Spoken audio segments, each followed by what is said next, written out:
Alors Jean-Claude Marcourt, quand vous avez été délogé de votre cabinet par Jean-Marc Nollet, est-ce que vous avez commencé à douter d'une société humaine, durable et solidaire? Non, pas du tout. Je pense que ça fait partie des éléments dans la constitution d'une équipe gouvernementale. Ce qui me préoccupe aujourd'hui simplement, c'est de travailler face à cette crise économique et sociale et je me préoccupe aujourd'hui des gens. Tout cela est derrière moi et je ne souhaite plus en parler. Est-ce que le plan Marshall 2.0, c'est pas juste pour faire plaisir aux écolos?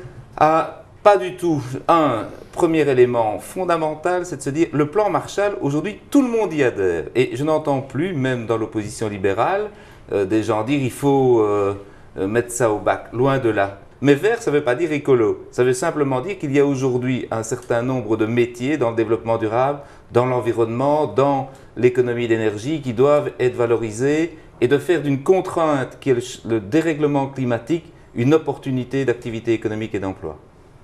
Alors à propos de Daniel Renders à Liège, vous avez dit que c'était assez troublant qu'il y ait de plus en plus de citations directes à Liège. Est-ce que vous avez l'impression que justice et politique font un peu bon ou mauvais ménage du côté Liège? Non, ce que j'ai voulu vraiment exprimer, c'est que à côté de l'impartialité de la justice à laquelle je crois, il faut aussi l'image de l'impartialité et que pour un certain nombre de dossiers, cette apparence d'impartialité ne peut pas être troublée par quelque chose qui donnerait le sentiment que, effectivement, pour les concitoyens, tout le monde n'est pas jugé de la même manière.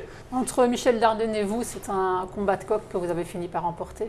Alors, Michel Dardenne est un excellent ministre des Pensions. Il n'y a pas de rivalité personnelle. Alors pendant des dizaines d'années, on a dit que les universités belges étaient parmi les meilleures du monde.